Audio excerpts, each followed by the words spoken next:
What do you think? I think we're dead meat. Real dead meat.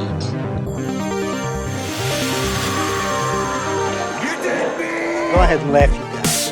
If I ever find a little bastards that did this, they're dead meat. Welcome to the Dead Meat Podcast, your horror safe haven. I'm Chelsea. And I'm James, and we're married, and we like to get scared together. Yes. This week, a lot of people were requesting this, which is exciting because that tells me people are going to go see it. Go see horror movies. Yes. We're talking about The Blackening. We have a guest on to talk about it with us. We have Prince Jackson here from the Nightlife podcast on Bloody Disgusting, and also just friend of ours. Yeah. How are you? Hello. Hi, Hey, I'm man. great. I'm feeling awesome. This is absolutely amazing. Incredible. Dream come true. The whole shit. You already know. Well, we're happy to have you, man.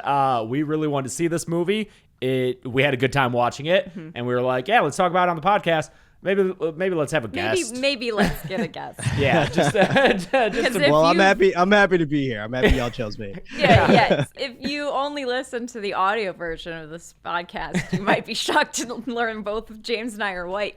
So we were like, let's maybe not this movie, just the two of us. just in case, because this movie is so specific Yes. to like black culture and black stereotypes. There were some things that I knew, and I was super proud of myself. I was like, oh, I know about the two Aunt Vivs, but then there were other things that I did have to write down and look up later. And like now I want to go see, what is it? Set It Off. I didn't know that movie existed. Oh, hell but yeah. Now yeah, I do. you need to watch Yeah, that. I've never And it seen seems Set pretty It fucking Off. cool. So, yeah. It's a great movie. One of the best endings ever. Oh, really? Ooh, okay. Oh, yeah. that's One of the best exciting. endings ever. Okay. Gotta watch Set It Off. I guess first up, Prince, did you like The Blackening? I realized I knew you had seen it, but I didn't know your thoughts on it. Yeah, I did. I loved it, actually. Okay. I thought it was just a super fun movie overall. And it was something about it that just felt nostalgic.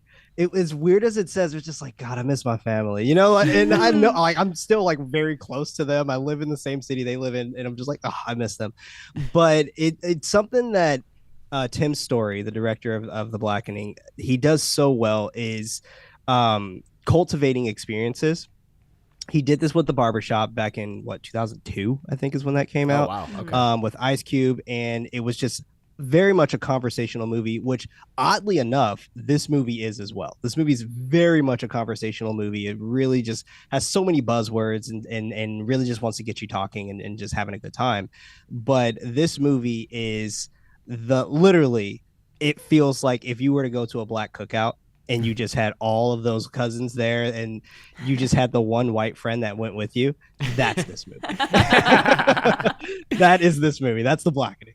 Yeah, it's a great theater experience. I really recommend seeing it in a theater because just the audience participation and the laughter brings a lot to it. And I know that, we're going to talk about it spoiler free for a little while just so people can get a feel for it. I know that some people were kind of assumed it would be like a scary movie type thing. It's not quite there. It's not It's a closer parody. to Scream I'd say it's like than a scary movie. yeah, I'd say it's agree. a third of the way from Scream to scary movie. It's more heightened than Scream, which is more grounded. Like these characters are more intentionally stereotypes in the beginning, and then their characters are fleshed out into more real people. And it's more of a comedy than Scream, less like straight horror. Like Scream has legitimately scary things, but it is not the full on parody cartoon logic of scary movie. It does have like real moments, real character interactions, and I thought some people I saw,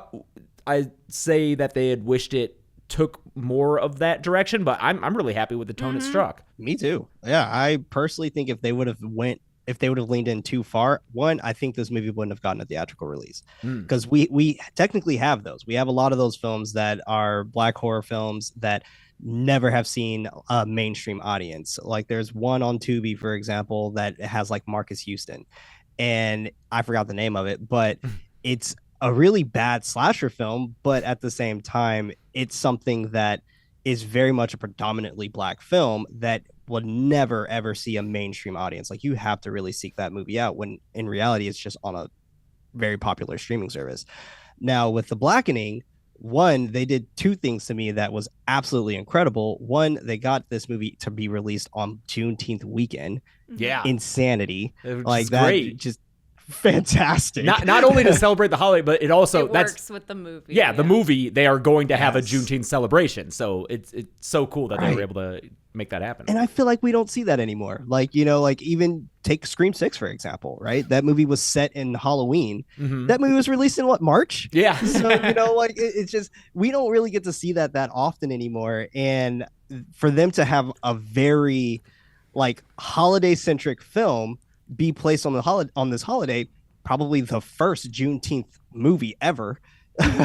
Like, now that I think about it, like one that is literally celebrating it and going to a mainstream audience that really just has this understanding and depiction of it, especially in the last 3 years when that really became a national like experience for everyone, where it's just like, I've never even heard of this holiday. Yeah. For me, I've been celebrating it since I was like maybe 8.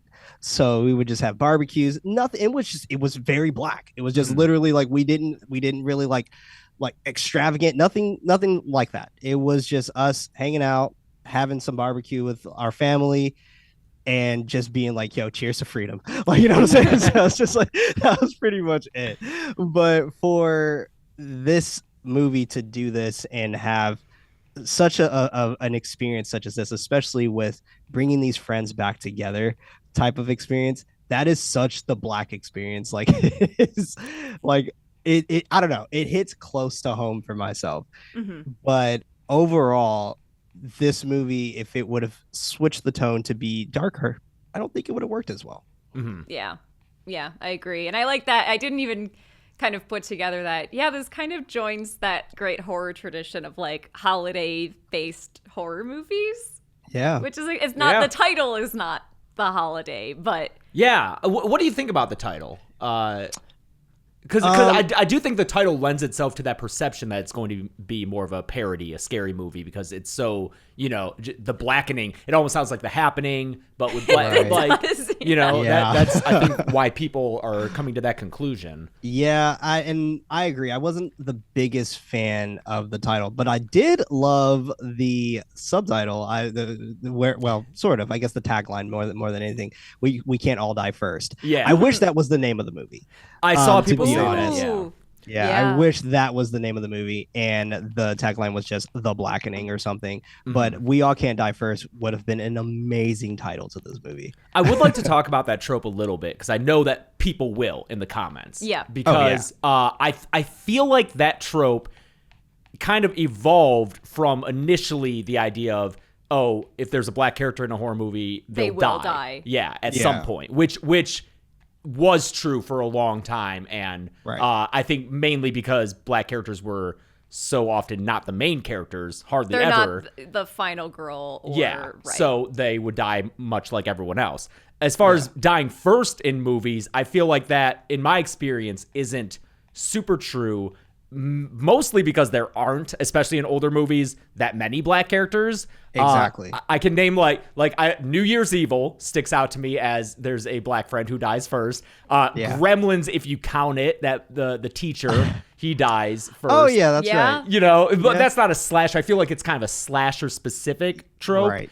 Scream 2, obviously, but they're commenting on that trope, so it's kind of satirical. So I know that people are going to be like, wow, this whole movie's based on a thing that isn't even true. And, like, even if it's not true, one, the movie's not based on it. It's just kind of like a hook, a joke that is used in a single scene. That, like, in the actual movie, because I feel like the marketing of the movie kind of leaned on that trope. But the movie itself doesn't super use that as like the hook for everything going on. Well, there's which is nice. Yeah. The movie is a lot more than just that, which is great. Right. And the scene that they show in the trailer where they're discussing who's the blackest because they have to die first, which is hilarious. Yeah. That was the basis of this film. That was a short in 2018 by Three-Peat, a comedy group. Okay. And it was a member of Three-Peat is Dwayne. What's his last name? Dwayne Perkins. Blank, Yes. Perkins. So he plays Dwayne in this movie, but he created that short and okay. co-wrote the screenplay and was able to sell it. This movie is super cool for the filmmakers because like that's a sketch comedy background. It was approached to make it into a feature-length film. They made this for $5 million, and then Lionsgate bought it for $20 million. Wow. So right now it's at just under 10 at the box office. If Lionsgate wants to make money, it's going to have to do a lot better just because of all the marketing costs and everything. But the filmmakers, they fucking made bank already, man. They made this for 5, sold it for 20. I'm so happy for them. That's really like cool. That's awesome. That's such a big profit. You know, and it's funny because a lot of people were bringing it up over that past weekend as well, as that The Flash also came out the same exact weekend. Yeah. And the fact that they had a loss, they still technically made more money than The Blackening, but they still had a loss. They were at a loss of profit, and The Blackening went over their profit by, I think it was maybe $3 million. Mm-hmm. And come on, like this is just proof again that making a well-budgeted horror film is going to always present itself better than any other film. Yeah. It's not a catastrophic loss if it doesn't do well at the box office. People want to be in a theater and like, I mean, this is the tagline of the show, but get scared together. It's fun. I thought you were gonna go AMC. Yes, AMC. Yeah, If people want to Nicole Kidman just watching The Blackening. I wish they would add that to the montage of movies that she's watching. Oh my god! I think she would like it. I think Nicole would love The Blackening. I think so too. Maybe I'm just enchanted by her beauty, but I love Nicole. My favorite was we were sitting by a group of teens, and they all whispered, what does she say in that? She goes, and here, like, they are, or something. I forget what the last line is, the last line. They all whispered it together, and it made me laugh. Yeah, you mentioned the director, Tim Story, who you said Barbershop, Ride Along, did the original Fantastic Four movies in the early 2000s. He did. Yeah, so he's responsible for making Jessica Alba look like that, right? She looks like an alien in those. Yeah, those weren't the right context. It's like a good cosplay, you know? Right, exactly. Yeah, that's exactly. Yeah. He was originally recruited just to produce this film, and then he liked the script so much, he was like, can I direct it? Can you imagine what an honor that would be? That'd be so cool. You like, know? you have such a successful veteran director being like, oh, actually, could I do this? Like, yes, you made Barbershop. That's huge. I mean, we have Tracy Oliver, who's also the co-writer of this as well. And Tracy, she's awesome. I mean, she worked on Harlem, which was a show, or it is a show still, I think, on Amazon. And it also had what's her name? Grace Spires. Oh man, she's the one who played Allison. Yes, she's great. And Allison also played, or Grace Byers, not Allison. Grace Byers also played in Empire. Yes, that's where I know. If you watched Empire, yeah, when I worked at Fox. Yeah, and her role in Empire was super serious. Like, she's like the femme fatale ex-wife, like plotting, conniving, I can like so evil. See that. Yeah, she's so scary. Yeah, she is. And I was a little hesitant at first when I saw her in this movie. I was like, oh man, you know, I don't know how funny she's gonna actually be. And so I checked out Harlem first. Oh, okay. And that was my homework that I did before I watched this, and just to kind of prep myself up. And I was like, no, dude, she's fucking funny. Yeah, like, this whole cast funny. is really funny. Yeah, it's a great ensemble. It's truly wonderful ensemble. Every single character really shines. Like I said, they all kind of are introduced with some stereotypical elements, because you got like the ex-gangster, you got like the African guy from Africa, but he's not. But Namdi. he's not maybe makes that part of his identity. You know? Grace Byers is like a mixed race person, and they keep pointing to it. They're like, oh, there's a picture of you. It's a zebra. The one guy's married to a white woman. That had one of my. I laughed so hard in the theater, and not a lot of other people did, because unfortunately we were like. I kind of hope we're the only white people in the theater. Wasn't the case. Not the case. But when they're arguing over who's the blackest, and he's like, it can't be me. I married a white woman. They're like, that the does black not guy's like, that is not. He's like, yeah, you're right. Yeah, that was so fucking funny. There's something. Oh, go ahead. What made me crack up of seeing King and him being married to a white woman My name is Prince. I'm also married to a white guy. And I thought that was the funniest shit ever. You're part of the royal family. That, and I was just like, that's fucking funny. That's so good. fucking Like, funny. That is good. Too real 5 me. God, that's hilarious. Yeah. Oh my goodness. Yeah, there's something like tone wise about this movie. If you're still not convinced, this movie is very fun. And compared to maybe some other recent horror movies where they deal with, the central, like the crux of them is like the horror of the Black experience, and they're all like great. This movie takes so much joy in being Black, and it's fun, and it's a celebration. And yes, like with the imagery, and we're dealing with certain tropes, and we're dissecting certain things that is present. It's ultimately like, it's like a fun, happy movie. I don't know. I think that's like a neat thing to see that you don't get to see that often. Yeah, because it's not like fucking Antebellum where it was just man. Don't even get me started. I know, yeah. Don't even get me started and on that. This is not the kind of movie where maybe I think often movies maybe like an Antebellum or something like that where tone-wise it almost maybe is targeting a white audience in the sense that a white person can watch it and be like, man, I did such hard work watching this. This was a very serious movie and I empathized, and like, aren't I great? This is not that. This does not care if white people watch it. Yeah. What I categorize those films as, like Antebellum, the show Them, and things like that, I call those the apology shows and movies, where it's when white people watch those and be like, fuck, I should really apologize to a Black person. It's one of those types of things where it's just like, they like, sure, that's great. I think learning is great and education's awesome. I mean, without certain things like Watchmen and Lovecraft Country, we would not know of the Tulsa Massacre as a global scale thing. Right. Yeah. So I do find that to be very, very important. However, there was a lot of it at that point in time. There was like a lot of it. There was so much, and to the point where I got to a point where I was like, I don't want people to feel sorry for me. Like, that's not what my intentions are. And with the Blackening, it's so unapologetically Black. When those I guess films and shows kind of feel like you're apologizing for being Black, where it's just like, well, I'm sorry that my Blackness makes you uncomfortable. When this is just like, no, you should apologize to me for being in my space. And I love that. I love especially the park ranger. Yeah, Diedrich Bader. Yes. That is how it's so White, funny because Bader was great. That character is how I think the movie wants the white audience to like enjoy this film. Is like, look at this film respectfully and enjoy being here, but this isn't like, for you. And you're not if you don't get a joke, it's fine. It's not for you. Right. It wasn't meant for you. Respect this space. It's great. It's great. I love that and no one caught this in the theater, but his name was Officer B. White. Yeah, B. White. I scribbled that furiously in my notes. It was so lovely. I was just like, this is great. This is fantastic. My theater experience, however, was terrible. No, I have to admit, in what was really way? Bad. Was it just quiet? No one laughed. Man, that's worse. No one laughed.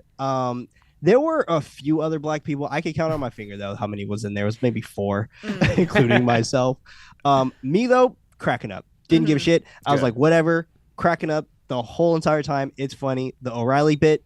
Yep. Oh my god. The O'Reilly bit was a big hit in our theater. So great. So I was a huge fan of just every single ounce of this movie.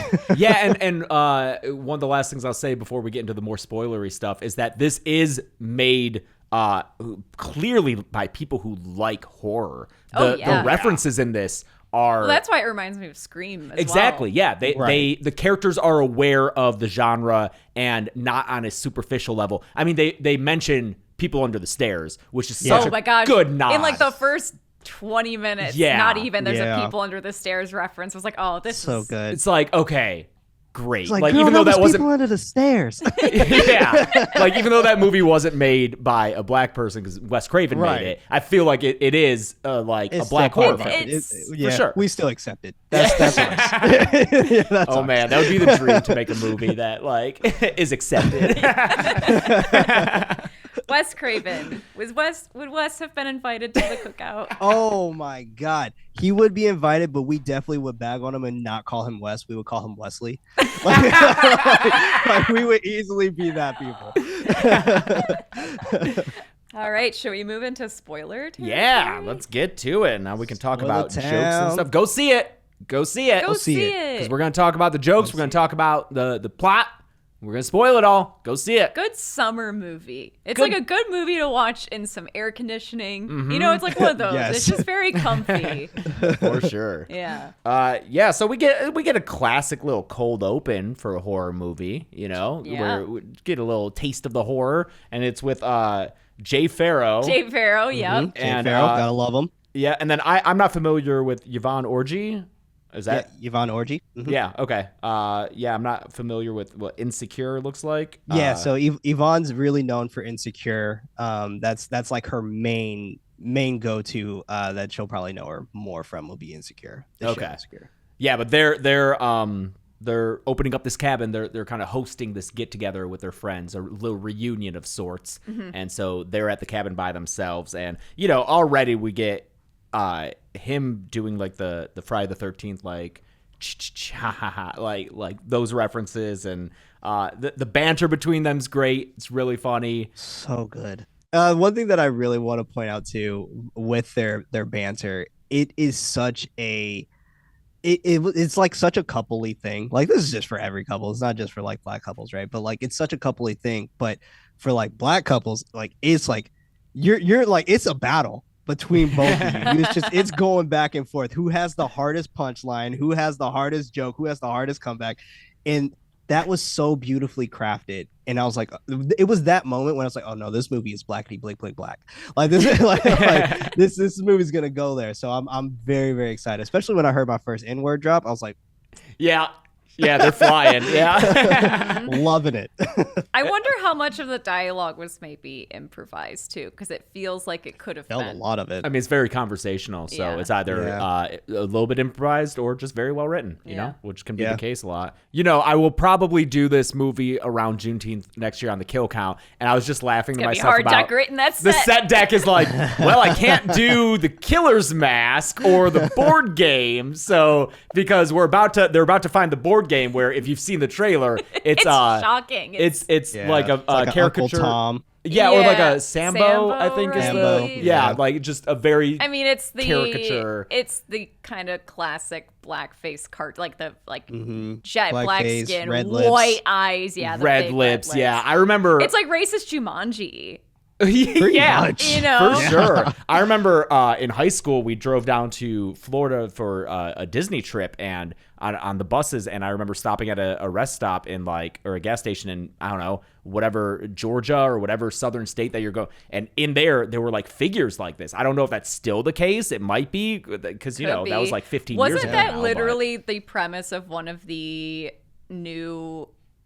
Which anthology series was it? Oh, Tales from the the Hood. Yes. 3 maybe. Yes, it was the newest Tales from the Hood, where they Yeah. literally they stop at like kind of a You're tourist right. trap like antique store, and there's the Gollywog dolls. Yes. everywhere. Yeah. Yep. Yeah. Yeah. Oh, that was a messed up short. Yeah, it Yeah, was. that was a mess up short. I mean, don't touch it. You know what I'm saying? But yeah, they find this game. It's like talking It back talks at at them. them. Yeah. It was like, are you? very Saw-like?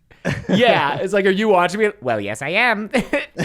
Which, like, later when you get the reveal of the killer, there's a killer and the accomplices. So it must have been the accomplices talking through the board game.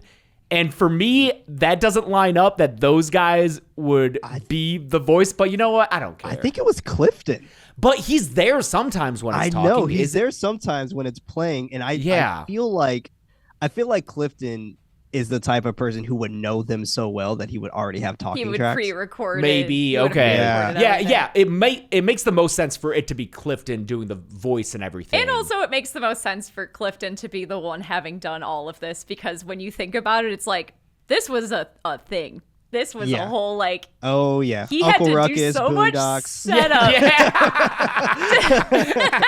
But I just mean even, like, the tech involved and, like, the effort that went into this.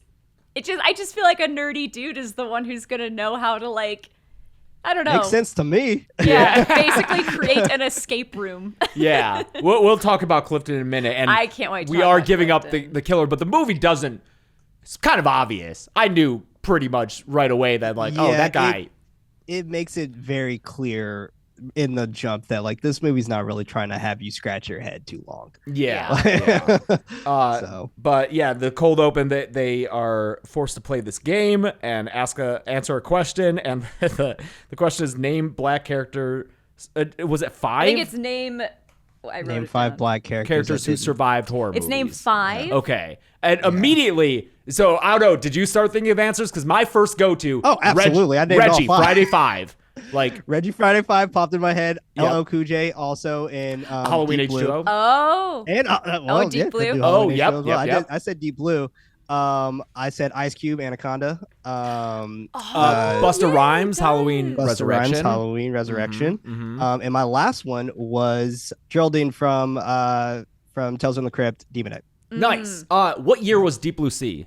90. 90s. Okay.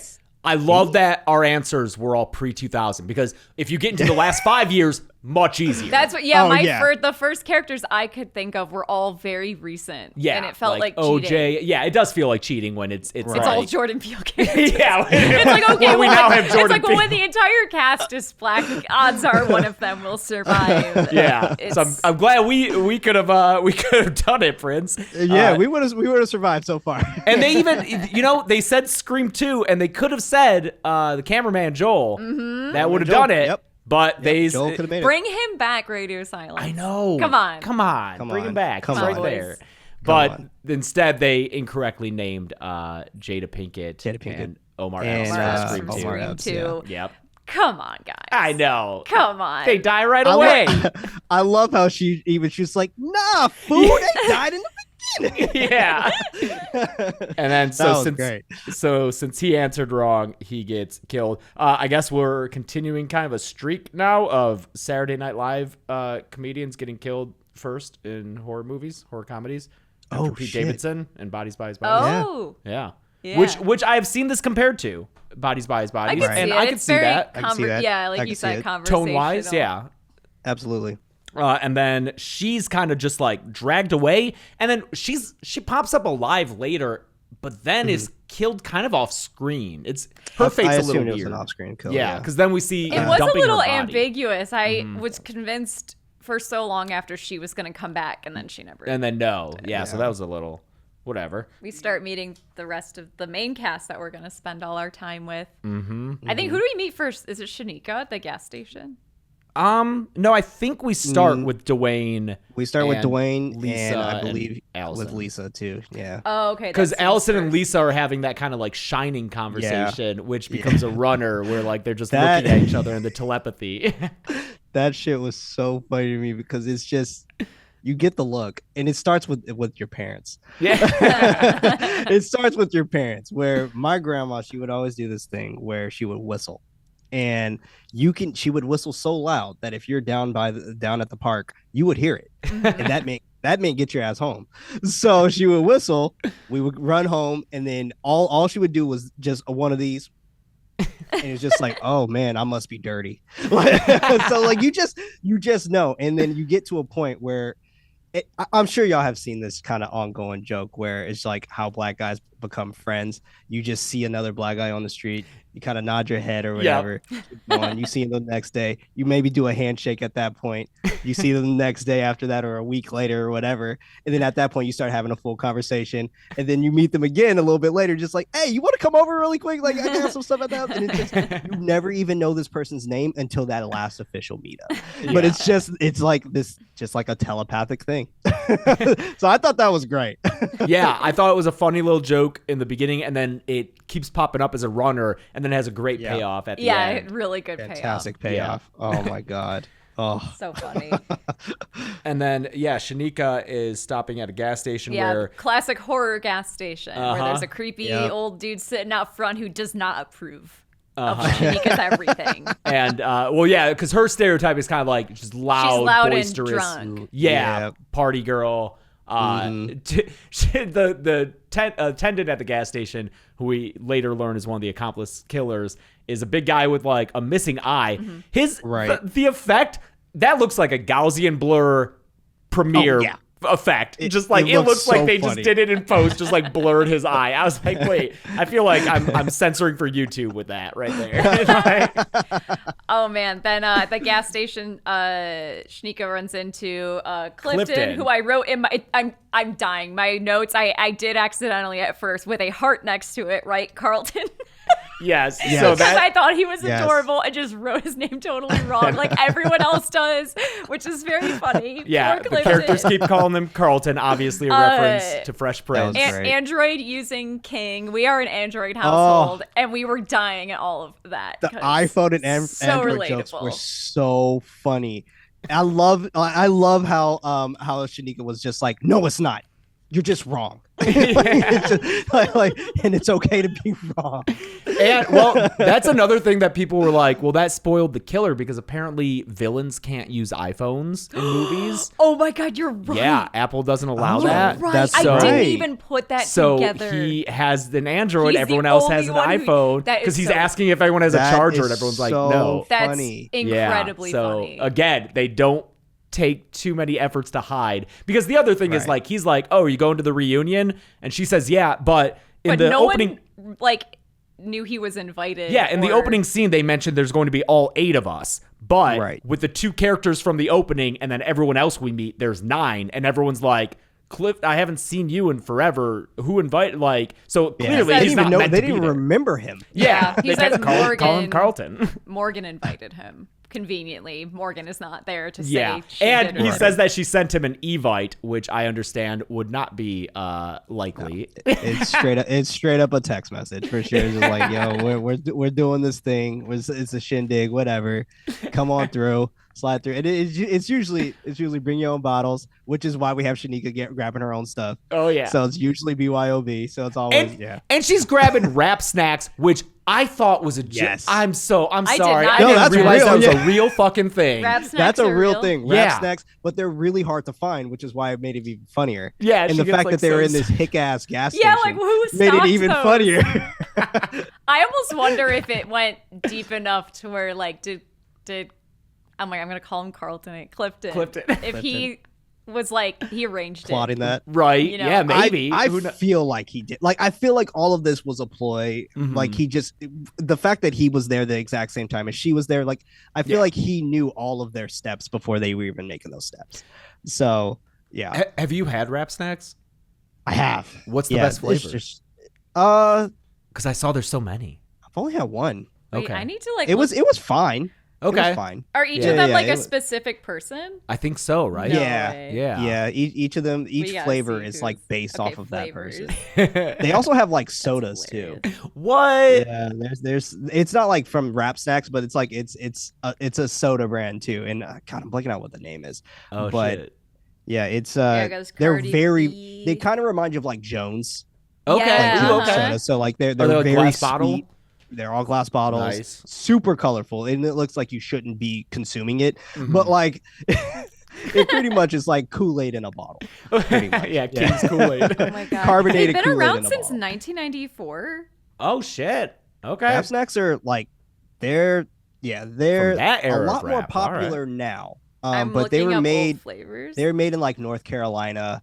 The owner used to, I think his name is they used to call him Fly. But I think his name's James Lindsay or something. But I think his name was Fly. But he used to be hanging out with Master P, and I literally am looking at Master P's platinum barbecue chips right now. He used to hang out with all those guys. So he was just always around, and he made Wrap Snacks, and it would just be kind of little brand deals.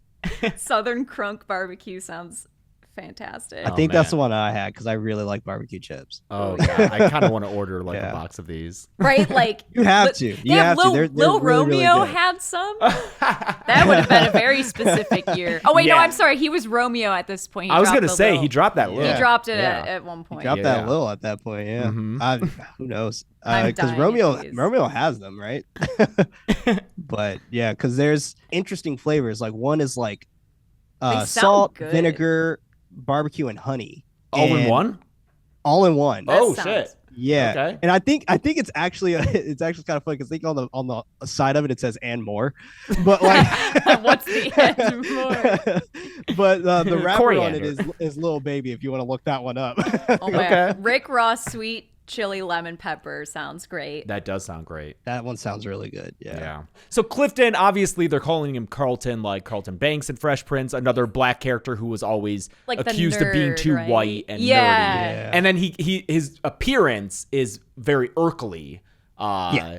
Very Steve like- He's Urkel. got like Yep. the mannerisms of Urkel. A little Yeah, he's like his He's chin's tilted up. squinting. He's kind of squinting, and then he kind of has like And a very kind of has that nasal. little lip pout thing. Yeah. yeah. It's definitely the most cartoonish character out of this cast. I love him. Yeah. I think he's wonderful. I remember in the trailers thinking that one of he my was favorite. too much because they do he's like, I voted for Trump twice. And that didn't land for me in the trailers. In the movie, context, it makes it's better. And then he follows it up because, spoiler, he's the one who they vote on to be the blackest and sacrifice. And as he's leaving, his little all lives matter. I fucking That was so. Oh my I God. laughed so hard. And again, it was that one where I felt felt like I was the that only felt one. like such a forbidden laugh, yeah. but it was very funny. It was so good. Yeah, so they get to the cabin and they find King there, already having trouble with the ranger played by Diedrich Bader, Yeah, B. White, B. White. who's just making sure that King's supposed to be there, one of those situations. Yeah. Very much a Get Out moment at the end. Yes, Like- yeah. like, it was just like, oh, here we go. Starting Yeah. off with some bullshit. Like, Yeah. And then King's brought along, is it Namdi? Namdi, yeah. Who was Lisa's college boyfriend who cheated on her. And they keep saying this, like, oh, he cheated on her in college. And it started making me like, I was like, getting worried. I was like, are all these people like younger than us? No, they're all older than us. They're all They're older. our age or a couple years older. So Yeah. they're holding a grudge on that. Although, I guess I get it. Sure, yeah. Sure, They but were it- in like a serious relationship. yeah, but it That has been like stinks. almost 20 years. And he Yeah. claims to. Well, it sounds like it was on and off too. Oh, that's true. Yeah. Yeah. But I love the conversation he has with King where he claims to have changed and is a new man. And King's like, you say this every 2 years. And like, he even does, he says a line with him that he predicts he's going to do. It's so good. What is Namdi tells King that he's like you're balls deep in the sunken place. Oh yeah, that reference. and he's like, I love it. Like, Yeah. he loves it. Yeah, because King is apparently had like a more gangster past they're talking about, but now is Yeah. married to an Armenian woman. Oh, that's right. Yes. Yeah. And yeah, he says Which that. is also an ongoing joke from Childish Gambino, Donald Glover, who has said that every race has the blackest side of their race, and he said white people's race would be Armenian. For Asian girls, it will be Filipino. So that's where that comes from. Oh, that's funny. I didn't know that. Nice. It was a very specific, yeah, Right. thing to choose. So, and that's the other thing is, like I said, a lot of these jokes I didn't get. Some of them I wrote down to look up further, but like you don't need to get every joke for it to be enjoyable and funny. Right. Yeah. It's still a Like funny it- movie just on the character interactions. Exactly. The Yeah, cast is even if having the so joke much itself fun. is so like deep and in depth and has a bunch of nuance to it, but it's just so simplified for like black people. But it's and here's the thing though, like not every black person has grown up like this, right? Like not every black person has had the exact same experience. However, it's just that one shared experience that we all have is that like we were pretty much brought here against our will. But with that in mind, the thing that got me was the spades. And I know we'll get there, but like the spades was the thing that like Well, yeah, we can talk about it now. They're about to be playing Yeah, it they're after about King to- makes they're his about to play Kool-Aid, which is Oh my just gosh, the sugary, sugar vodka sugary and Kool-Aid. That's what I said. Also, you could have on the set is the big pitcher, ol- big old pitcher of Yeah, like Kool-Aid, yeah. weirdly translucent Kool-Aid because I think there's so much sugar in it. I don't think there's any water. I think it's just it's the not powder like, and vodka. It's not quite the right shade of red because there's so much other stuff in it. It's really nasty. Like it was, the cramps and things like that. Yeah, then he gets a cramp later after drinking. Funny. Oh my God. That just, it had me absolute in stitches. And even the whole aspect of like, now that like we're older and things like that, like obviously sugar equates to diabetes and such, too much of it, but like Black people also being super prone to getting diabetes, especially from like things like such like this, like from our childhood growing up with the stuff that we grew up with. But for him to add all that sugar, I was like, oh God. Just poured it in. Now that I'm older, I'm just like, that is nauseating. Right. But as a child, that probably sounds amazing, minus the vodka probably. But yeah. But it's so funny, like even he doesn't like it. Like he's passing it out. Yeah, he's just like, oh sucks. God. Yeah. But yeah, so they're playing spades, and spades is like a runner, and even winds up being it's a pretty crucial. Yeah, it's part of Clifton's motivation at the end. So which is very funny. I didn't know spades, is that a common game among Black people? Yeah, so it's mainly two games that you'll play for Black people. It's spades and dominoes. Okay. And for dominoes, we call them bones. So you're either going to play spades or bones. Spades is a very long game. And I know this movie made it seem like it was very short, but it is a very long game, and it is really hard to explain. There's a lot of math involved. So like you have to, I'm not going to explain the whole thing, but I'll explain a little bit. But you have to have like a bid. You bid on the number that you feel like you're going to drop down. And however many bids you have, let's say you match that bid, then you would times that by 10. It's a very hard game to understand. But if you go for another bid, or let's say you bid 5, but in reality, you drop down 6. If you drop down 6, then you have a plus bid, which will then turn your score from 5 times 10 plus 1. So you would be 51, which is how you technically are able to win. But it's so much strategy and so much involvement.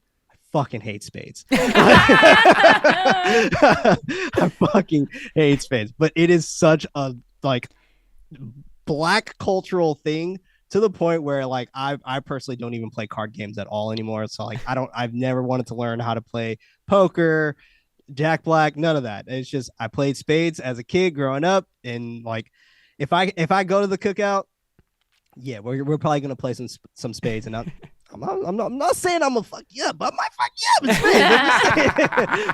It's I was reading about it because the way they were explaining it and the different terminology they used, I was like, this sounds kind of like euchre. Yeah.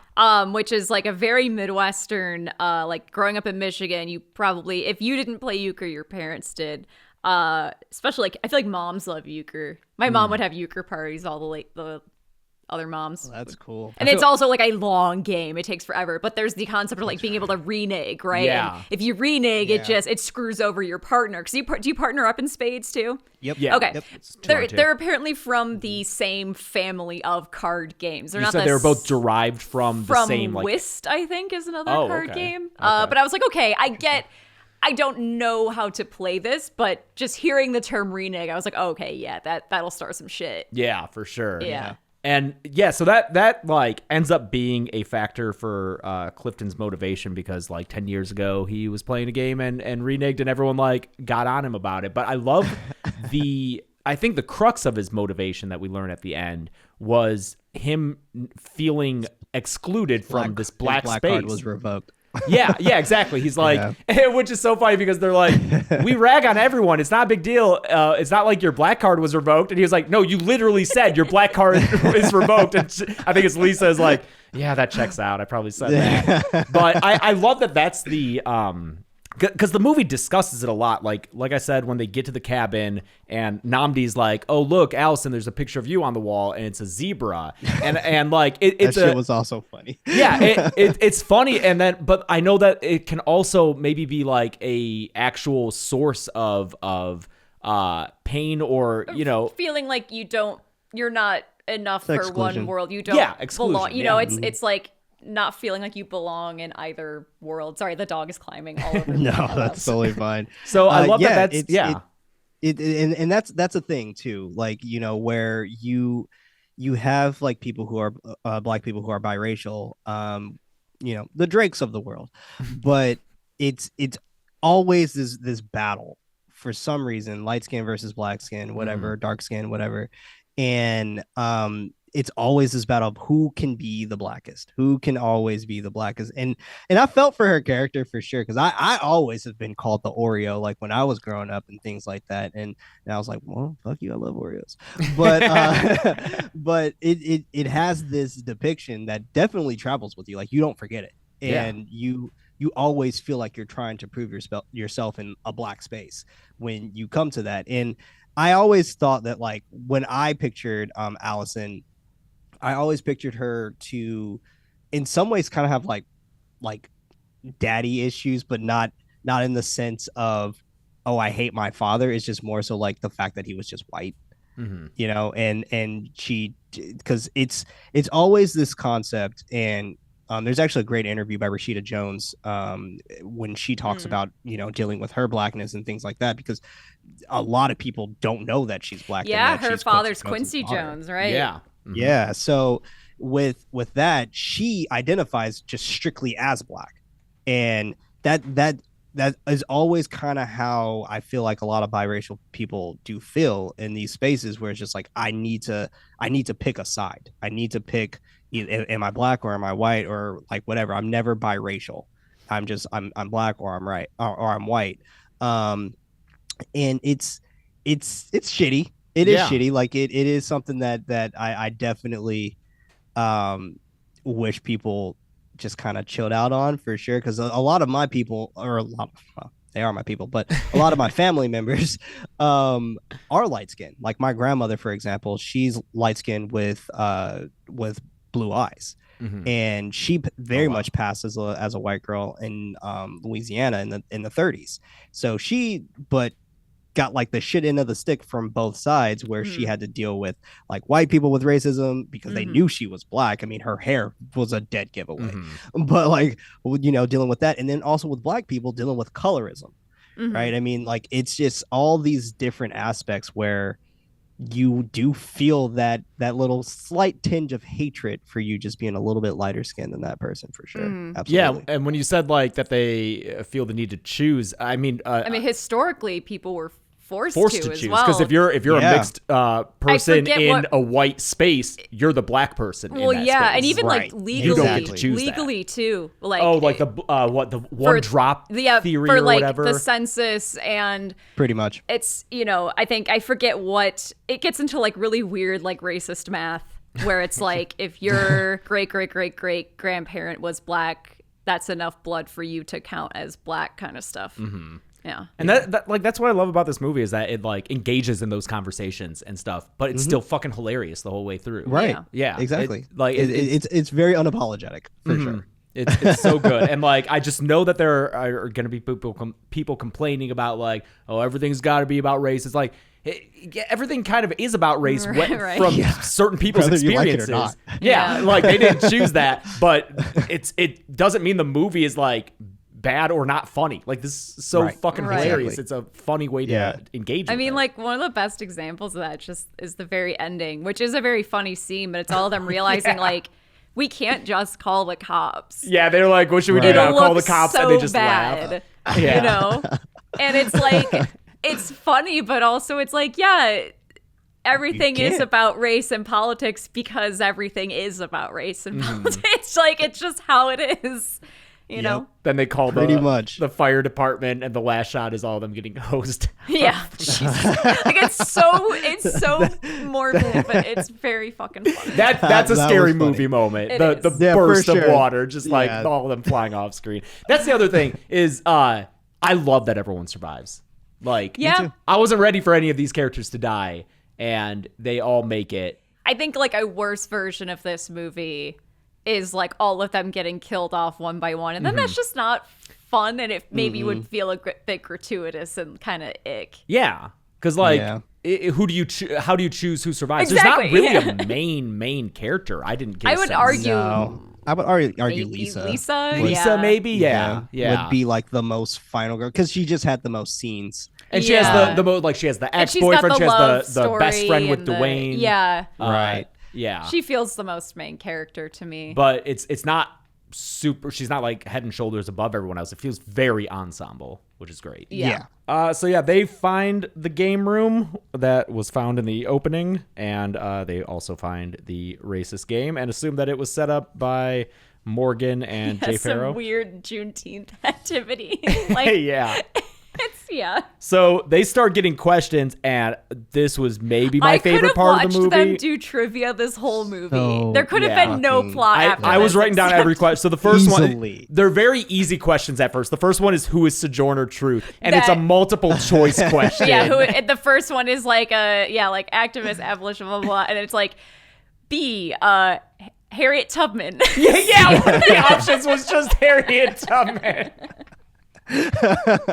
So, they get that right. The second question was about Dark Aunt Viv and how many seasons on Fresh Prince did she play until she was replaced. I wasn't sure. I was I think guessing. it was season 3, right? Yeah, she was there for 3 seasons, they say, and that's Yeah. right. So I was like, I named it. I said 4. I was like, it's I 2 to was 4. close. It's in that range. So. But I was doing the same exact thing in my head that they were doing in the film as well, where they're like, okay, well, little Nicky was born, and then that's when they did the switch. And I was doing the same thing. I was like, all right, so little Nicky, it was, so it was just it very much was on par, and I was close. I was 1 season off. 3 was the NAACP. The What act, does that what does it stand stand for? for? Yep. Fucking God, that was so funny. Yeah, it's funny which characters know these things and which don't. Yeah, and I forget what the fake acronym It was gave. something about Applebee's. Yeah. I I can't forgot remember. that it was also multiple times. Yeah, it was something about Applebee's, but Yeah, it was. Clifton answered that one super nonchalantly. The 4th was about the Black National Anthem, which I wasn't aware of until 2020 when that became more prominent, but it's been around since 1911. Yeah, it's But been around for a Lift while. Every Voice and Sing. I listened to it a little hear bit. Every Sunday dinner. Oh yeah, I know that there was an attempt to make it the national hymn of the country. Did that was that successful or? I don't think so. Oh, Yeah, 'cause it's, at least I'm not too sure. It's a good hymn. look it Like up. I was is. listening to it when I was reading over my notes, and then Allison sings it and hits that high note. I was like, yeah, this is great. This is good stuff. Yeah, Wikipedia. If you look it up, there's a recording of the U.S. Navy. Cool. From 2021, performing it. It's oh yeah, this is good. On the subject of songs, the board game keeps playing Camptown Races as it. I didn't even catch that. Yeah, so Camptown That has Races. a minstrel That is history, a minstrel right? song. Yeah, Yeah. That was written in 1850 by Stephen Foster, who also wrote "Oh Susanna" and "My Old Kentucky Home," which Mad Men fans will know was performed by Roger Sterling in blackface on that show. For his wife, right? Yeah, so it is this minstrel song Wow, I didn't even background. realize that. Yeah, a shocking amount of songs that you know as classics have their origins as minstrel. Oh, yeah. Do you Eeny, know meeny, what? miny, mo. Do you know what Christmas song Yeah, eeny, began miny, mo. Oh, yeah. as a song originally performed in blackface? A classic Christmas song. Please not. I'm dreaming of a white Christmas. It's not. I'm dreaming of a white Christmas. Bing. Let me Google to make sure, Is because it- so a couple years ago when it was deep COVID, a few of us had COVID Christmas, and I put together Christmas trivia, and this was one of the questions. That's right. I'm It was the best Christmas double trivia checking ever. to make sure The I'm best was the slide with a whole bunch of guys with white beards, and we had to name which were Santa Clauses and which were Wait, there were anarchists. 3 of them that weren't Santa Claus. They had to pick the 3 that weren't Oh, that's Santa Claus right. and tell me what they all had in common. And they were They were all anarchists. famous anarchists. Yeah. It was so funny. Oh shit! Yeah, we were going through of is that a Santa? I think that's a Santa. Okay, apparently it wasn't the song I'm thinking of. But White Christmas was at some points performed in blackface, so that's not great. But, Oh, man. Jingle Bells. No. That's the has- first one that popped into my head. Yeah. Has some but I didn't know. has some sketchy history if you want to Google it. Yeah. Anyway. Camptown Races also a song whistled prominently in the Stepfather trilogy, which is a great horror trilogy, and it even gives away his identity in one of them. It does. That I fucking love that trilogy. Is it still Terry O'Quinn at that point? Yes. Yeah, I think it is Terry O'Quinn. But then his for the whole replacement thing, right? in the third one still whistles it. Like he whistles in all okay. three of them. So yeah. Oh man, Fucking love those movies. Yeah. What are the other? There's like a Nas song where it's like Nas math.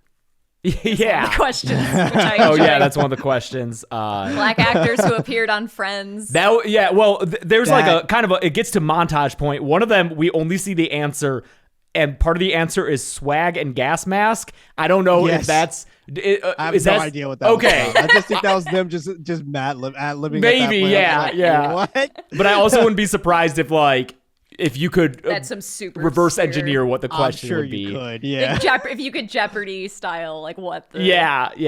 but the question they get hung up on is name 5 black actors who appeared on Friends. This was so great. funny. I think It's Craig not- Robinson's the first one they named. Aisha Taylor was the first. Oh, one, yeah, I think, yeah. right? Yeah. Which is funny as hell because I never watched Friends until I started dating my wife. Okay. And Okay.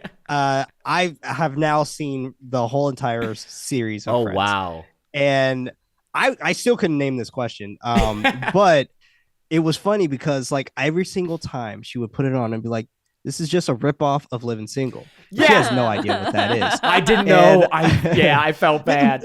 Which is fair. It's like it definitely was a time like if you watched BET, yes, you probably like are going to know what Living Single is. But like that, it was Living Single, Martin, and like that was just like I've watched what the you Martin. kind of I know watch. Martin. Yeah. And obviously the Jamie Foxx show and stuff like that. So like Mhm. it was around that span, but it was in that time when there was in the 90s there was so many of these. There were rom-coms Mhm. that were just all black-led casted rom-coms, and there were so many of them that it was just a thing, and to the point where we don't have them anymore. So like this kind of felt like it was bringing that back in a way, even though it wasn't a rom-com. It was just like that all black ensemble. Yeah. But because that's where Idris Elba, that's like where I know Idris Elba completely Living Single? He's not from Living Single. Oh, okay. He's from I think like How Stella Got Your Groove Back. I think he's in there, but like wow. he's in all that Oh. stuff. Okay. Like, so it's funny. And now when I found out he was British, it blew my fucking mind. I bet. But Living Single, definitely, it was the first Friends. It literally plot for plot is damn near Wow. exact. Because it premiered in 93 and Friends was 94, right? And Living Correct, Single yes. was 93 to 98. I looked this up. And Mhm. Queen, it's like 4, or it might be more, but there were 4 on the cover I saw. Like black women or friends living in New York. It looked like their jobs were more high end than the Friends jobs. They were like attorneys and stuff. But Queen Latifah is one of the stars of it. Did So- they have a yes. similarly cavernous apartment that they all lived in together where there's no way they could have afforded it? They did, yeah. Like Queen Latifah's character, she was I had to look it up just now just to make sure I was right. She graduated from Howard University, Okay. which we have the reference in here as well. Where, I didn't catch it. Lisa, I believe, had a Howard University or no, Allison, I think, was a Howard University reference or okay. something. Okay. But we have her, Kim Fields, who played Regine. She was the main roommate of Sinclair, who was played by Kim Coles. But she was the main roommate of her. But she was Queen Latifah, who played Khadijah. She was her cousin in Okay. Living Single. So like they all just had like this kind of like main thing, but it very much was 2 of them living together. So kind of like Rachel, Monica, Mhm. 2 of them living together, and then everyone else kind of had their own kind of like separate apartments. But the men will always come over to Regine's place, pretty much. So that was Sounds like like the Friends, main yeah. convenient stop. So it was Friends, Yeah. pretty much. Living Single. So I did see an interview where they actually explained the history as to how Friends got picked up in the first place, and it had something to do with the producer actually was on set with Living Single, oh wow. and kind of just took the It was idea. like, I know how to market this to more people. Make them white. I'm glad I had a good run on, though. 93, 98. 5 seasons. Yeah, for sure. How old were either of you, or did you believe this at all when you realized Queen Latifah, like Queen is her name? I didn't know that. Yeah. I thought that was like yeah. a moniker. Oh, shit. No, that's her. Like, It's like that's how just you're her Prince? name. Oh, okay. Like, Yeah, I just exactly. thought Yeah. it was like royal. I don't know. When Yeah. you're a little kid. I did not know that. Wow. I just, Yeah. That's awesome. Yeah. I think she ended up changing her name to Queen Latifah, but I think her name was actually Dana. Before Oh. that. Yeah. Okay. But she But did legally eventually. changed it. Yeah, I Okay. think her name is legally Queen Latifah now. But yeah, I think her name was Dana before I like that. Queen Latifah. She seems nice. Me too. Yeah, she's in She Chicago. does. She's in Yeah. Chicago, and she's very good in that. They do their best to name 5 actors. I don't know if they get to 5 or if all the 5 that they name And are then it's accurate. a trick question. Yeah, the correct They answer named was all I 5. didn't watch Friends. I watched Living Single. So And that's when they're like, okay, it's revealed that now Morgan's gonna die because it's yeah, it's like revealed- on TV. It's on a TV. It's very Saw-like. very Saw. But I love they try and scalp her, but it's a wig, It's and that she makes was a break for it. magnificent. Oh yeah, wig glue I can have on set. Yeah. There you go. There you go. Keep a list of things. Now it's getting into full kind of like horror action. Yeah, you know. Namdi's shooting sideways with the gun that King in fact had, even though he said he wasn't packing. He did go and get a gun. Namdi's shooting sideways, and then I think Clifton turns it upright. Yeah. So they're all trying to figure out, okay, who could be doing this to us? Because they see they at this point they think just like one guy, and it's a guy in a very offensive mask. Oh yeah, it's like a blackface Oh, mask. yeah. It's like blackface the Fiend.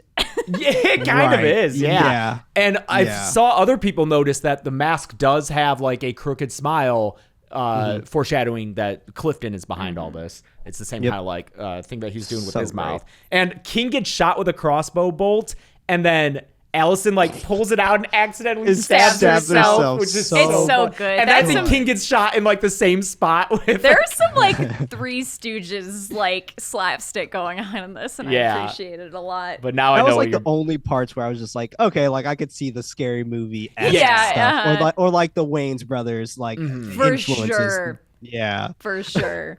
Yeah, very oh, we hit a boot. Where's the foot? Kind of goofiness. So they're all trying to think, okay, are there any white people who would want to kill us? And I think who says it? Allison? Yeah. Says It could be anyone. it could be anyone. There was some white guy on Twitter who threatened to kill me last week when I said that the O'Reilly's Auto Parts theme song was more culturally significant than the national anthem. And then they all sing the O'Reilly No, song. I think is it Dwayne who starts Oh yeah, it? Dwayne. Oh, he really sings it Yeah. too. He gets into it. Did your theater sing along? Because ours certainly did. I did, and I thought I was gonna get kicked out because people were staring at Were me. you at at a draft Were you house? at an Alamo Draft House? No, they were Damn. playing it at the draft house, and I was so I was offended. Yeah. But I went to Regal, and Okay. I was Yeah, thinking okay. everyone was gonna sing along because it was just like, how can you not? Yeah. Yeah. It's the best jingle ever. Yeah. How can you not? Oh, But yeah, people started staring at me, and I was like, O'Reilly. Auto parts. parts. Ow! My favorite was the kids next to us all doing the ow at the end. Yeah. It- have to. it We was should have great. seen this at the North Hollywood Cinemark. Yes, we should have. Fuck. That's a that rowdy isn't- theater. That's a rowdy That's theater. a fun one. would've been That has great. good crowds if you live in the area. Because it's staffed by teens, as a movie theater Seems should like be. it, yeah. Teens who kind of care but not We really. just had to get our Teens need to run it. A-list Teens, stuff. that's how you know it's going to be a fun time at the movies. Yeah. For sure. good. Now the board game tells them that they have to decide who among them is the blackest. because they'll die first. Because they have So to this is the sacrifice them. and this is relevant to the ultimate motivation of Clifton. It's like how black are you, like you were saying, but you were saying it's often the conversation is kind of trying to claim being the blackest, which I feel is usually not trying the to case. get rid of it. And so it's flipped on its head, and everyone's like, no. And Namdi, I love because he's African, so they say he's original packaging black. Yeah. Yes. Yeah. Yeah. That was so gold. And what makes this also even funnier is the fact that if the whole concept of like trying to, have your black card, you're usually trying to do this in front of other black people. However, like if you're faced with like someone of authority, then you're trying to, like you'll change an octave in your voice maybe, or like, you'll make sure your hands are present, and like you're trying to make make yourself not seem as black. Yeah. Whatever that means. And it's this concept here is pretty much how I saw that, where I was just like, yeah, we've all been there. We've all been there where we've had to try to tone down our blackness, whether it be in a place where you work or whether it be in a place where there is someone of authority or whatever, or the law, whatever. You've always been in a situation where you've had to, in a way, kind of code switch, but like deconstruct code switching. And that's pretty much what they were doing. They were just deconstructing their code switch, where it's just like, I'm from Oakland. Like, Val Namdi was just like what? Like, they're like, that somehow makes it worse. Like, but it's these things where this is how that kind of felt like they were in this process of just kind of deconstructing their blackness, but also trying to hold a little piece of it, like a little sliver, letting them like, no, I'm black, but I'm not black. I'm not that black. Yeah. So it's, it's interesting. The concept of Clifton is very much like a lot of unseen black people. Like before you get to the Republican stuff and things like that, like there's a lot of like pieces of myself that I saw in Clifton, and I know like pieces of my family members would see in Clifton that they would see in themselves, where Clifton is very much like the black guy who's always tried to fit in with other black people, and you just weren't that quite black enough, even though you have the same black skin and things like that, and you're going to be treated the exact same way from people who aren't black that see you, kind of thing. It's that concept of where every single one of them had a piece of Clifton inside of them as well. Like there was always that little piece of them going through that deconstruction of them saying who is the blackest and who's not the blackest. All of those things felt like it was a piece of personalities that Clifton has always had to battle in order to show his blackness. And it was, I don't know, I thought it was just really interesting because you could also kind of tell as well that Clifton might also was probably grown up from a very stable household and things like that. When I'm glad they didn't add any of those types of jokes in there. I thought those would have been a little distasteful, but I'm glad they didn't add any of those. But you can tell that was the character that Clifton was ought to be. Much. But, like he was probably the black friend in a group of like white friends. Exactly. Like in a suburb. Yes. Well, and you think like he's also kind of modeled after, I mean, we all thought of like these sitcom characters too. And he's like, those were very popular sitcoms. They're very wholesome, easy to digest families for like white audiences too. I think there's a reason. Fresh Prince, like Family Matters, Cosby Show. You know. They're very, Exactly. Yeah.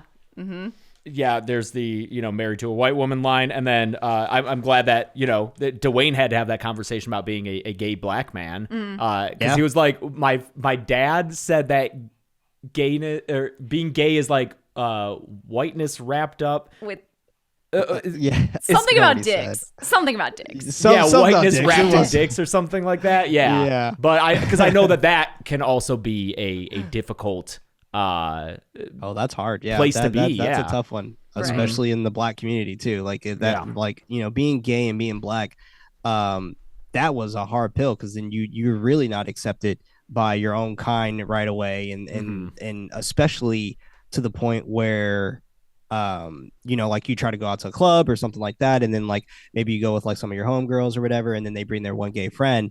Like it's always like this weird thing that some black people would do, where it would be frowned upon if like you were like fraternizing with them, when in reality it's just like, I really actually think this person's really cool.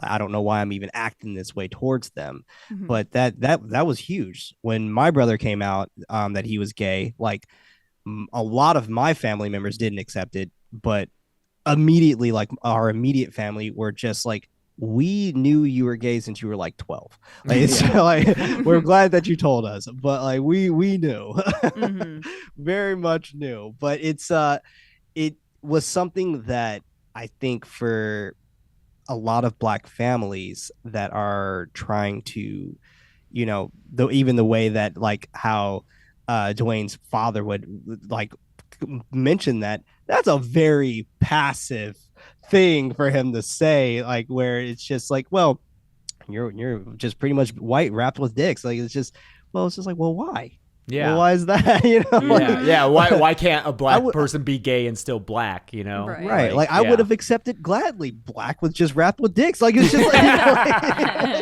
I would have gladly accepted. So yeah, they sacrifice Clifton, and now basically it goes to sudden death where it's they see Clifton on a monitor get shot in the chest and dragged away. Yeah. And like I clocked that too. I was like, well, that wasn't a kill. I'm no. okay. I've learned. Yeah. So basically they're given time to either like run outside or they can hide in the house. They do the like, I hate to say this, but we got to split up split thing. I think Allison winds up on Adderall by accident because Shanika gives her them thinking that they're pain pills, and she's got like little chemistry like diagrams. Yeah, this is probably the part of the movie that was the slowest for me, or like I think it lulled around this point. Just the action, the splitting up, the Shanika's trying to swim across that lake and getting shot at. I do love when King jumps down from the tree onto the killer and starts fighting him. And then the killer just takes like this huge swing, and He's King, like, "Oh shit, you can't fight!" Yeah, King has been shot with crossbow bolts, but he's like, "Oh, you can't fight." And I'm like funny. learning the basics of punching and kicking through my personal trainer, and like I don't know how to fight, and now I'm starting to learn. And so it was really funny for this guy just like telegraphing these shots, and just King being like, "Oh, you can't fight," and just beats his ass. It was so funny. It is hilarious how when they get their hands on these dudes, holy fuck, they beat the shit out of them. Yeah. My God, they are super dead Yeah. by the end of this movie. Yeah, that was the one-eyed gas station Yeah, attendant. they also demasked realize them there's more than one of them. based on his shoes. Yep. Yes. Right. Yep. So this was some references that I wrote down to look up. At one point, it's maybe when they're splitting up, one of the characters tells the other, "You are my sister, my strength, my pride." And so that is from a Brandy song, It's Missing from a Brandy You, song, which is from the 1996 film Set It Off, which is a crime film starring Jada Pinkett and Vivica A. Latifah. Fox and Queen Latifah That again. sounds great. Yeah, I want to watch that movie. So fucking good. And yeah, it looked like the soundtrack. I very much would love for you both to watch that movie. Yeah.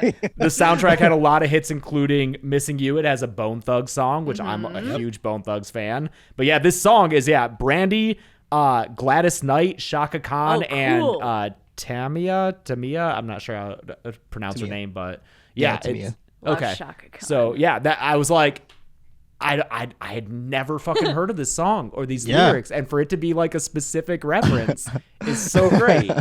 Yeah, it was great. Everyone in my theater didn't react to that as well, and I was just like, I wanted to clap. I was like, fuck, that's a clapping moment. Like, like set it off, dude. No, oh my God. Oh man. But yeah, if you once you both watch Set It Off, you will very much understand. You should definitely watch it. And then especially the ending of Set It Off, because that's when they say that. Oh, okay. But, yeah.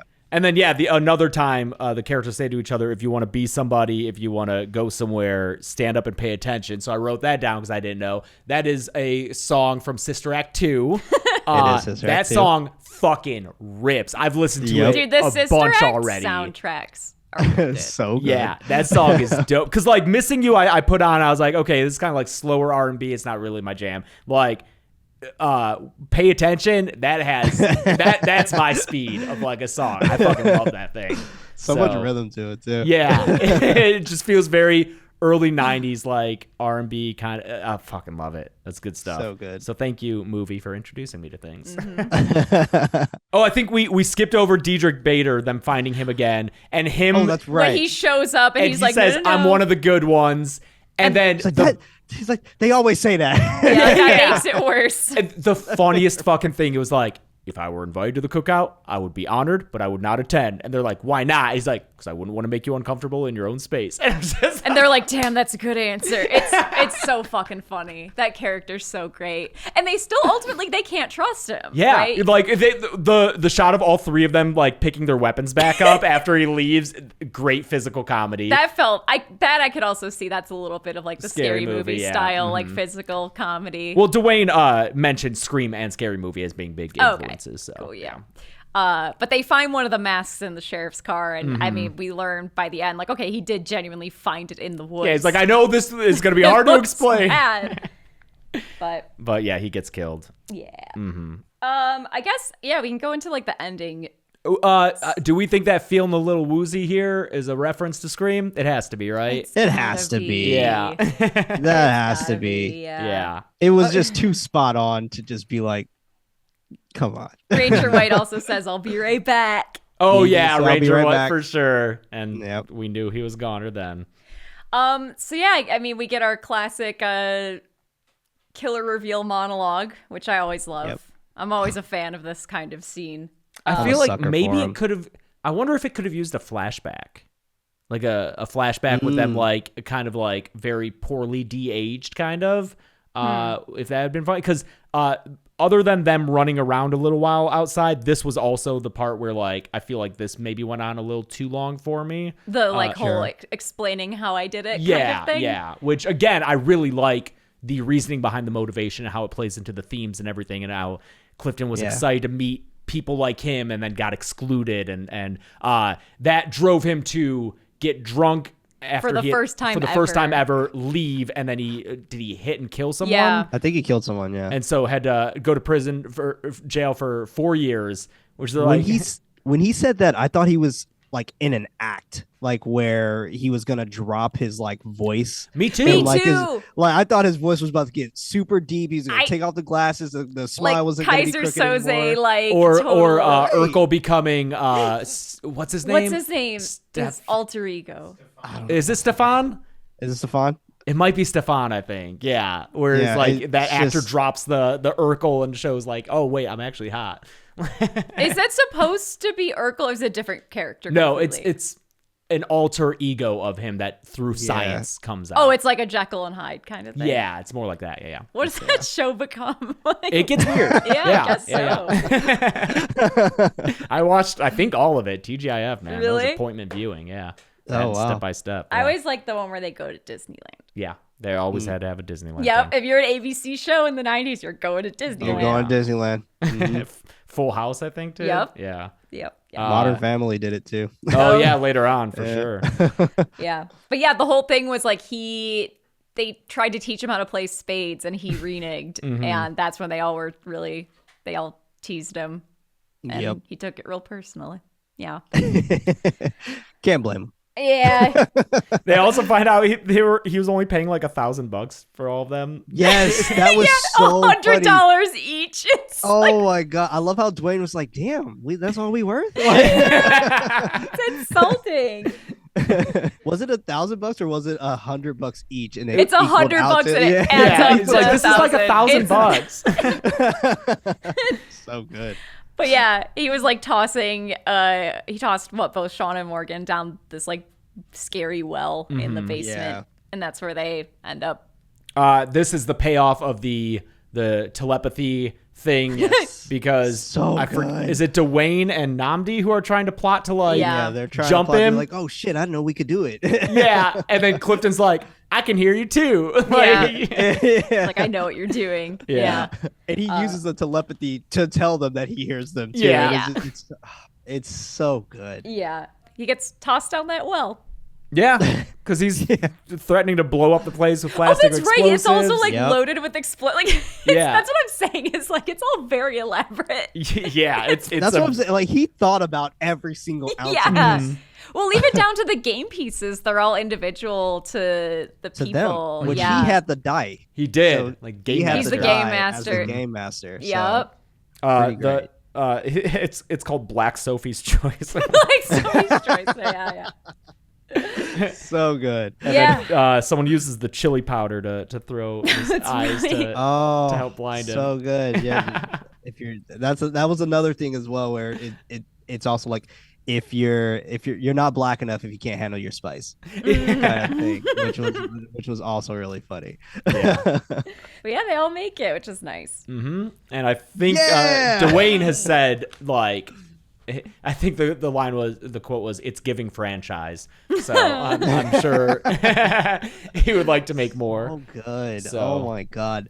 This movie also is just very much, you can tell it's like it is very much made by a fan of just movies and TV in general, which is so just amazing. Yeah. Yeah. You could feel how much fun it was to make this. And oh yeah, that's just enjoyable in and of itself. Yeah, there are moments where I'm like, either maybe that's a little too goofy for me, or like maybe that's a little too convenient. But like overall, it's so fun. Yeah, it doesn't. Those things don't matter because like in the you zoom out, it's like I had a fun 90 minutes at the movies. I laughed a lot at this horror comedy, which is what I wanted. It was great, and I learned something. I love every moment of it.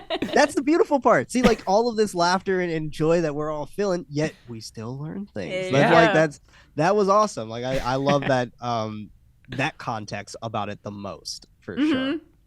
Yeah, there's something special about a movie that like introduces people to other movies by explicitly referencing them. Like that's how that was Scream. That was how I learned about so many horror movies was through Scream, and this is how I can learn about some movies that I didn't watch growing up because I don't think my family would have rented Set It Off. We did have which is understandable. we did have Sister Act and Sister Act 2. So I've seen those movies as well. I don't think I've seen Sister Act 2. Yeah. We were a In Living Color household. We had all the episodes on DVD, and I loved that show. How can you not? It's such a great show. So good. Such a great show. I mean, with Set It Off and things like that, like those are very much like a staple Black household thing because it's it feels like it wouldn't surprise me as your parents wouldn't get you those films. One, they're not for children. Like I shouldn't have even been watching them. But like they're Set It Off. You have Menace to Society, Juice. Juice we watched recently. I loved Juice. I had never seen it. Yeah.